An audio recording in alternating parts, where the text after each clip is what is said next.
Salut à tous les amis, on se retrouve aujourd'hui pour cette vidéo de formation concernant les stratégies à adopter en cas de fin de bull run. Comme je l'ai déjà dit, personnellement, je ne pense pas qu'on est vraiment en fin de bull run. Je ne dis pas qu'on est au début non plus, mais je ne pense pas qu'on est en fin de bull run. Voilà, il est entamé. Mais dans tous les cas, c'est des choses qui sont bonnes à apprendre, bonnes à savoir pour le moment où le bull run arrivera à sa fin. Parce que ça va forcément arriver un jour, donc autant prendre les connaissances maintenant, autant se préparer, autant commencer à réfléchir à des stratégies et potentiellement déjà les mettre en place. Donc voilà, ça peut être super intéressant. Ce que je vous conseille pour cette vidéo, ça va être de prendre des notes. Vraiment très important de prendre des notes. De toute façon, je vous enverrai en plus de la vidéo un petit récap de cette vidéo avec les grandes lignes, voilà, pour que vous ayez une trace écrite. Donc voilà, je vais vous donner donc 5 stratégies.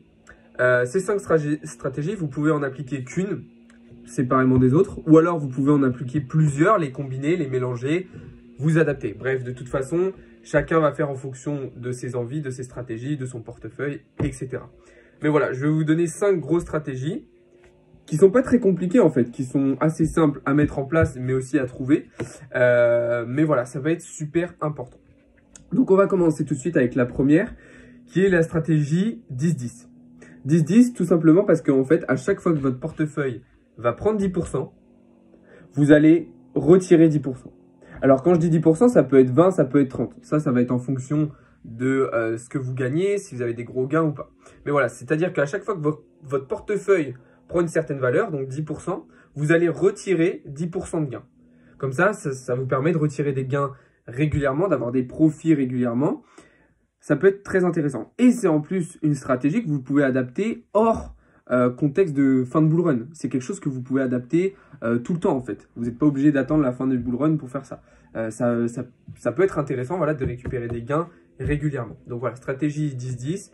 Votre portefeuille prend 10%, vous retirez 10%. Et puis après, pour la prochaine fois, du coup, vous recalculez sur la nouvelle valeur de votre portefeuille. Tout simplement. La deuxième stratégie, ça va être de récupérer ses profits et de laisser son investissement de départ. Donc en fait, vous allez laisser tourner ce que vous avez mis au tout début et vous allez récupérer tous vos profits. Après, c'est à voir en fonction de si vous avez eu beaucoup de profits ou pas.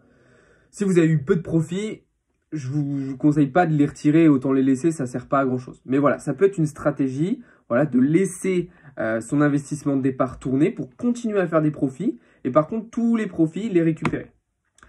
Comme je vous disais, si vous avez eu peu de profit, je vais vous proposer la troisième stratégie qui est l'inverse. Ça va être de récupérer son investissement de départ. Donc voilà, pour le sécuriser totalement. Et par contre, de laisser ses bénéfices tourner.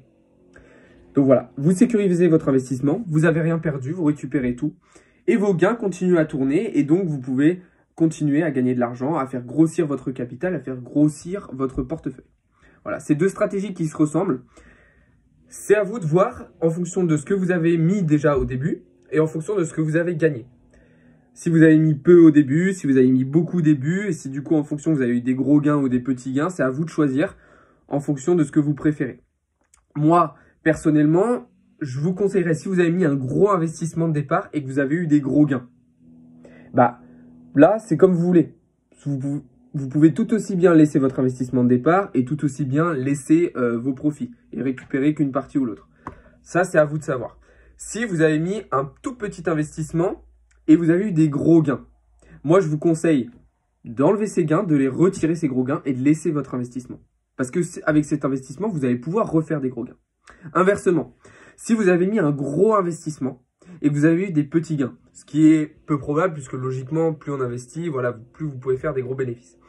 Et ce qui va être intéressant, ça va être de laisser vos bénéfices, mais pas de retirer tout votre investissement de départ, d'en retirer une partie pour faire gonfler encore vos bénéfices. Donc voilà, voilà pour ces 3 premières stratégies. La quatrième, ça va être de sortir un jour de grand vert. Qu'est-ce que c'est un jour de grand vert? C'est un jour où on a des bougies vertes de partout, où on a une euphorie totale sur le marché. Et donc forcément, votre portefeuille à ce moment-là, logiquement, va être haut. Il va peut-être pas toucher son ATH, mais en tout cas, il n'en sera pas loin. Voilà, ça sera votre portefeuille, votre capital sera au plus haut. Donc, ça peut être intéressant de vendre à ce moment-là et de sortir à ce moment-là. Alors après, vous n'êtes pas obligé de tout vendre non plus et de tout retirer. Mais ça peut être intéressant. Vaut beaucoup mieux le faire un jour de grand vert plutôt qu'un jour où tout descend, où tout pue. Ok? On a tendance souvent à faire... non, on n'a pas tendance à faire l'inverse.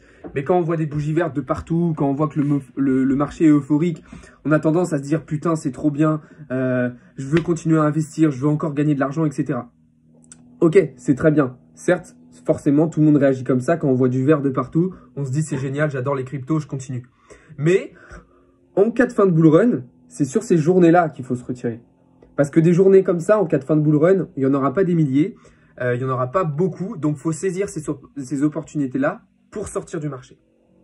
Ok, c'est ces journées-là, en fait, où il faut se décharger, même en cas de... Même sans parler de fin de bull run, faut se décharger sur ces journées-là. Il faut prendre ses bénéfices. Par contre, pour ces stratégies, réfléchissez bien avant à un pourcentage de sortie. Ok, comme je vous disais tout à l'heure, ça ne sert pas forcément à grand chose de tout vendre. Vous pouvez continuer à garder les cryptos sur lesquels vous avez investi pour le plus long terme. Ok, moi, ce que je pense qui peut être intéressant, ça va être retirer 30%, 30 à 40% de votre portefeuille, de votre capital. Voilà, pour moi, c'est une valeur cohérente. Voilà, entre 30 et 40%, 40% ça peut être pas mal. En fonction aussi de votre investissement de départ et des gains que vous avez eus. Donc voilà, pensez jour de grand vert, quand il y a des jours de grand vert comme ça, pensez, bon, ok, je prends mes gains, je prends mes bénéfices, je sécurise, etc. Ok. Maintenant, la dernière stratégie, elle va peut-être un petit peu vous étonner. Elle est plus drastique, plus violente, plus sévère. Ça va être de tout vendre. Tout vendre et de repartir à zéro. Alors, c'est pas une stratégie qui s'adresse forcément à tout le monde, je vais vous expliquer après pourquoi. Mais ça peut être une stratégie. Ok, alors par contre, faites attention, vendre tout, ça ne veut pas dire vendre tout à perte. Ok, si vous voulez vendre à perte, bah, c'est une mauvaise idée. Moi, je vous conseille d'attendre. Il vaut mieux attendre dans ce cas-là. Mais voilà, si vous êtes retombé sur vos pieds, ou si vous avez des petits bénéfices ou une petite perte à la limite, ça peut être une option de tout vendre et de repartir à zéro. Mais alors, quand je dis tout vendre, ça ne veut pas dire tout vendre, mettre sur son livret A et puis ne plus jamais investir en crypto-monnaie. Pas du tout. Si vous vendez tout, c'est pour prendre un nouveau départ. Ok, comme on dit, reculer pour mieux sauter. Donc, en gros, ça va être tout simplement de vendre et de mettre ça sur des stablecoins.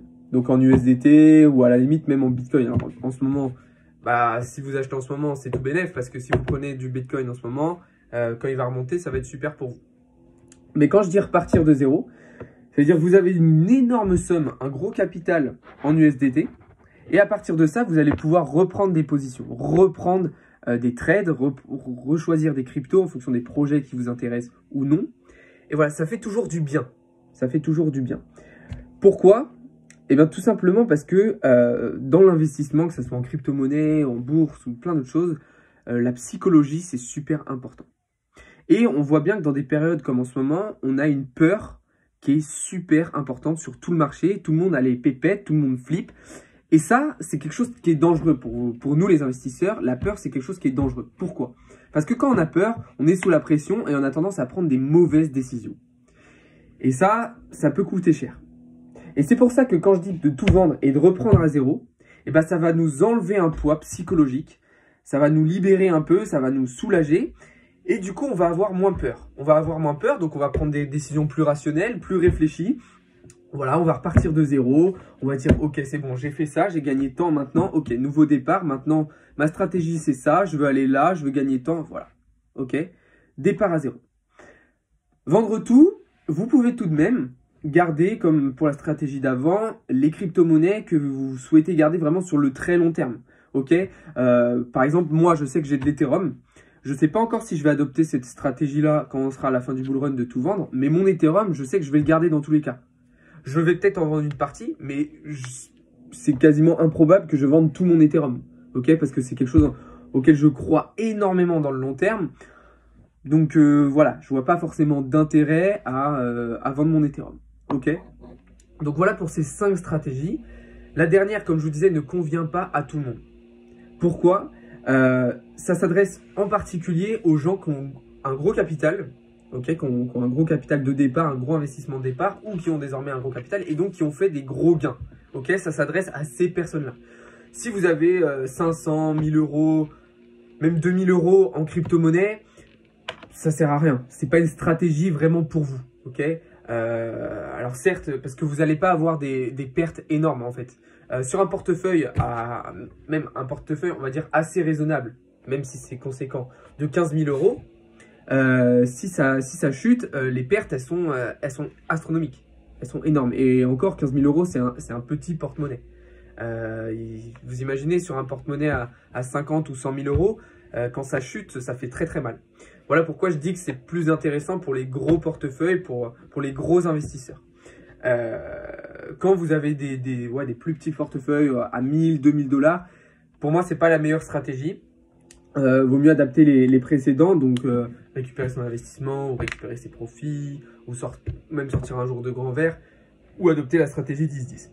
Voilà, donc après, n'oubliez surtout pas que c'est à vous de choisir. Moi, je vous donne des conseils, je vous donne des idées, là, hop, je vous en balance comme ça. Mais après, c'est vous qui gérez votre argent, c'est vous qui gérez vos portefeuilles, vous avez vos propres objectifs, ok? Moi, j'ai les miens, je sais où je vais, je sais pourquoi je fais tel choix à tel moment, je sais... Alors, je fais des erreurs, hein, comme tout le monde, mais je sais pourquoi je fais les choses. Par contre, vous savez aussi pourquoi vous les faites.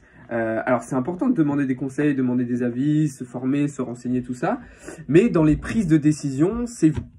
C'est vous, donc c'est pour ça que là, je vous donne ces stratégies-là. Et donc, c'est à vous, après, d'adapter en fonction de ce que vous avez, de ce que vous voulez. C'est à vous d'adapter. Comme je vous ai dit en début de vidéo, n'hésitez pas à mélanger des stratégies.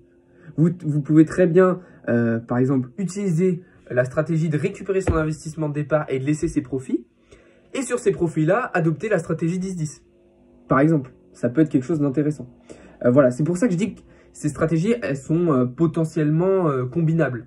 Voilà, il y a moyen de les combiner, il y a moyen de les mélanger, de les adapter, de les modeler, en fait, à votre goût et selon votre volonté. Donc voilà. Merci d'avoir regardé cette vidéo. J'espère qu'elle vous a plu, j'espère qu'elle vous a éclairé, j'espère qu'elle vous a donné des idées. Si vous avez des questions, n'hésitez pas à me demander. Hein, vous m'envoyez un message sur Instagram. Ceux qui n'ont pas Instagram, à la limite, vous m'envoyez un mail. Ou dans les commentaires des vidéos TikTok. Voilà, n'hésitez pas, posez-moi vos questions. Et puis réfléchissez bien. Je le répète, juste pour finir cette vidéo, je le répète, pour moi, nous ne sommes pas en fin de bull run. Nous ne sommes pas en fin de bull run. Mais dans tous les cas, ces stratégies-là vont servir car la fin du bull run arrivera à un moment donné. Donc voilà, c'est pour ça que je prends de l'avance. Et je prends de l'avance aussi parce qu'il y a des gens qui pensent réellement qu'on est en fin de bull run. Parce que ça pue, parce que le Bitcoin, il fait que de chuter, parce qu'on a plein de projets shitcoin qui apparaissent.